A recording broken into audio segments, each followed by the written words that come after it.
If you grew up in an American or European city over the past quarter century, the odds are that your parents didn't work in a factory. Factories today take up a lot of space. They use a lot of machinery and robotics, and they are typically located in a nice logistics hub somewhere far from the center of a city. But if you had grown up in an American city a century ago, the odds were far better that someone in your family worked in a factory. My great-grandfather worked in a steel mill near Pittsburgh.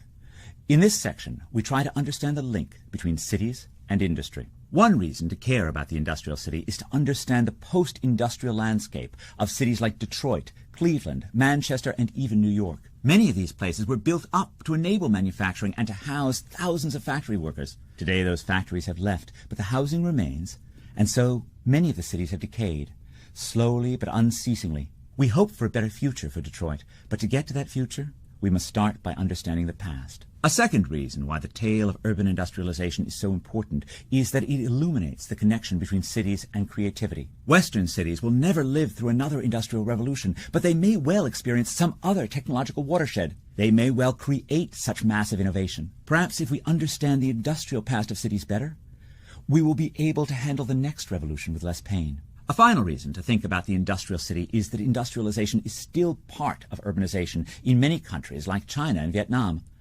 I personally suspect that the Chinese cities will contain factories for only a few decades, and that pretty soon China will have to deal with places that look a lot like Detroit during the 1980s.